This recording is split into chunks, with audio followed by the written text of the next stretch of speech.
As recently as the 1920s, we had two groups of geologists. In one group, they contended that the lost continents or islands or bridges that had once linked North America and Europe had collapsed within human memory, thus inspiring the myths of Atlantis.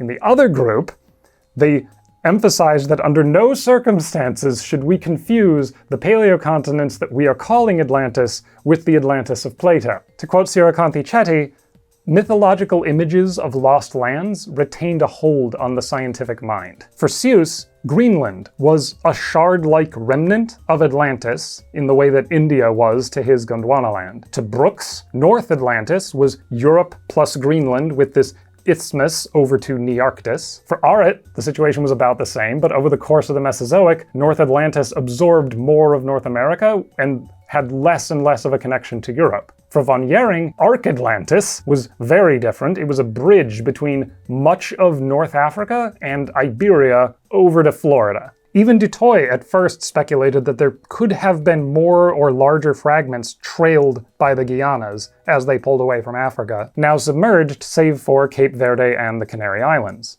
Now, to be fair, we did name the ocean the Atlantic, so if you are putting a continent there, that is the logical name to use. But, well, the first chapter of the first volume of Suess's book is all about comparing modern accounts of natural disasters to ancient flood myths, like the Flood of Noah or the Epic of Gilgamesh.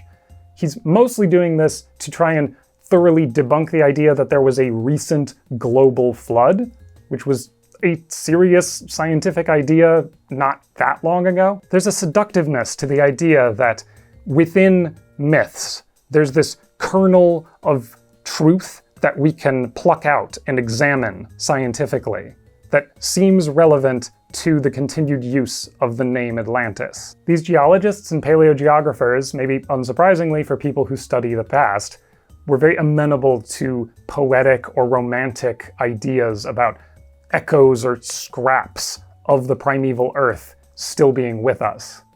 To quote Suess, "The powers of the deep have not retired to rest." And the way that these workers wrote about these processes, and especially the names they chose for them, reflect that.